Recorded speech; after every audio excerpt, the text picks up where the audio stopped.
дэмжих мэдээлэл сургалтын төв Улаанбаатар худалдааны танхимтай хамтраад эмэгтэйчүүдийг дэмжих төслийг хэрэгжүүлж эхэлж байгаа.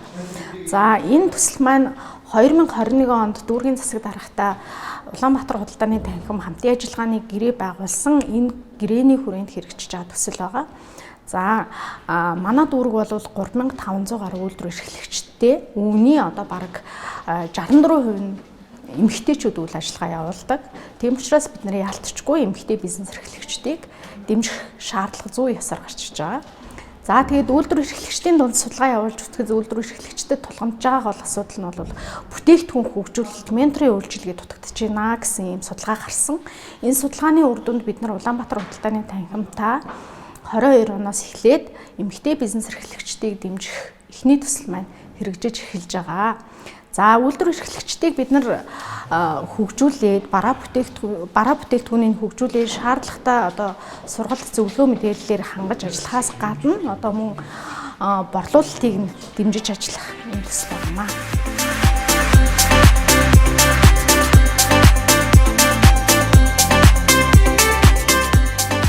За энэ төслийн гол зорилго маань юу вэ гэхээр хуваарь хөдөлмөр эрхэлж байгаа аж ахуйн одоо бизнес эрхлэгч эмэгтэйчүүдийг чадваржуулах тэрэн дээр нь үндэслээд одоо тогтмол орлого олох боломжтой зах зээлийг нь олж өгөх улмаар энэ эмэгтэйчүүдээр дамжуулан хүүхдийн эрх, хүний эрхийн ойлголт мэдээллийг энэ хүмүүсийн одоо хамтран ажиллаж байгаа хүмүүс болон ойр тойрны хүмүүст нь одоо мэдээлэл хүргэх ийм чадваржуулах ийм ажлуудыг хийх зорилготой энэ төслийг хэрэгжүүлж байгаамаа.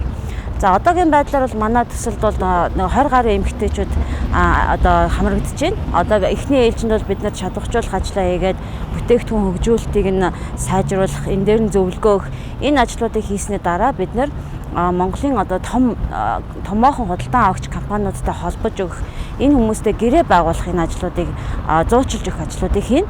За мэдээж бас дээр нь манай томоохон компаниуд маань хөрөнгө оруулалт хийхэд бэлэн байгаа. Тэгэхээр энэ хөрөнгө оруулалт шаардлагатай байгаа тохиолдолд энэ хүмүүстэй бол бас холбож өгөх ажлуудыг хийх юм аа.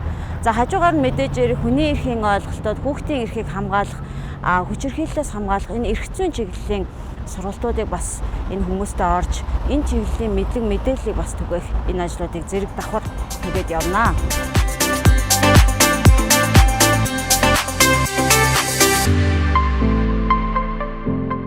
За бид хэд болохоор яг хуу сонгон аргын дүүргийн жижиг дунд үйлдвэрийг дэмжих төв. За Улаанбаатар хотын худалдааны танхимтай хамтраад ийм жижиг төслийг бол 2 үе шаттай шалгаруулж байгаа. Одоо зохион байгуулж байгаа. Тэгээд төслийн өрөөнд бол нэг 20-с 25 одоо бизнес эрхлэгч, ялангуяа эмэгтэй захиралтай, эмэгтэйчүүд рүү голчлон чиглэсэн ийм аж ахуйн нэгжүүдийг одоо чадваржуулах, тэгээ бүтээгдэхүүн хөгжүүлэлтээр нь дэмжих, тэгээ магадгүй одоо бараа бүтээгдэхүүний зах зээлд нийлүүлэх, дэлгүүрт борлуулах, таниулах энэ чиглэлээр нь бол бид нар ингэ дэмжиж бүтэн одоо жилийн хугацаанд дэмжиж бичил төсөл хэрэгжүүлж байгаа. За энэ төсөл маань бол ер нь цаашдаа жил бүр ингээд хэрэгжээд явах юм төлөвлөгөөтэй явж байгаа. Тэгээ манайхаас бол одоо баркод авдаг, манайхаар өөрчлөлдөг одоо олон мянган байгууллагууд байдаг. Тэгэхээр энд одоо манайд одоо баркод авсан гишүүнчлэлтэй байгууллагуудад дэмжих, тэдний одоо бүтээгдэхүүн үйлчлэгийг нь олон нийтэд таниулах, зах зээлд гаргах, за магадгүй одоо айгүй боломжит бүтээгдэхүүнийг одоо экспорт хийхэд нь дэмжих чиглэлээр манай одоо 3 байгууллага ингэж хамтарсан юм төслийг хэрэгжүүлж байгаа. Тэгээ өнөөдөр бол бид нэр 2 дахь удаагийн сургалтад зохион байгуулж байгаа. За өнөөдрийн сургалтын дээр бол мэдээж оюуны өмчийн эрхийн хамгаалалт, бараа бүтээгдэхүүнээ яаж бүртгүүлэх вэ, хэрхэн одоо хамгаалалтаа хийгдэх вэ гэдэг чиглэлээр тэгээд төсөлд оролцож байгаа хүмүүс маань бол өөрсдөө бараа бүтээгдэхүүнээ биеиндээ танилцуулах юм арга хэмжээ хийж байгаа. За дараагийн арга хэмжээ бол мэдээж байгууллагууд дээр очиж танилцах, үйлдвэр дээр одоо бичсэн зөвлөгөө мэдээлэл өгөх, ажлын байран дээр нь очиж ингэж зөвлөгөө өгөх, танилцах ийм арга хэмжээнд бол хийгдээд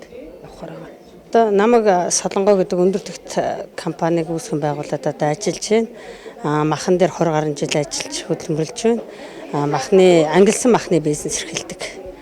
Тэгээд одоо энэ сонгон жижиг дунд бизнес эрхлэгч эмэгтэйчүүдийг дэмжих хөтөлбөрт хамрагдаад одоо ингээд бараг 10 гаруй сургалтанд сууж байна. Энээс харахад бол одоо би маш их боломж байдаг юм байна эмэгтэйчүүдэд.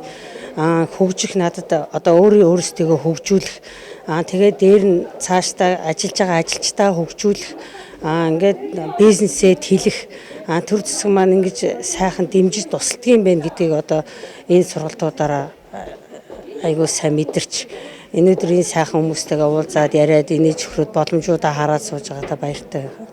За намайг Ган Долгор гэдэг модын идэл урлалын чиглэлээр одоо бизнестэй. За энэ жижиг дунд үйлдвэр эрхлэгч эмэгтэйчдийг дэмжих бичил одоо энэ төслийн хүрээнд хийж байгаа бизнесээ одоо өргөжүүлэх тийм ээ. Ерөнхийдөө бол одоо эмэгтэй бизнес эрхлэгчдийг одоо гендрийн хувьд тэгш хүртээмжтэй хөгжих боломжийг олгож байна. Цаашдаа энэ эмэгтэйчүүд манаас доктортой хөгжлийн бодлогод цаашлаад бүр ногоон хөгжлийн одоо тийм бодлогод ингээд бидний бас оролцоо нэмэгдэж явах юмаа гэдэг ийм юг бол цаг харж байна. Тэгээд энэ жижиг дунд үйлдвэр эрхлэлтийг дэмжиж байгаа энэ сонгон хайрхан төв энэ GS1 гэдэг одоо энэ бизнесийн байгууллага байна. Энэ одоо эдгээр маань нэгдээд ингээс эмэгтэй бизнес эрхлэгчдийг боожуулах энэ бизнес инкубатор хөтөлбөр хэрэгжүүлж байгаа маш баяртай байна. Эндээс маш их хүлээлттэй байгаа. Тэгээ бизнесээ илүү өргөжүүлнэ.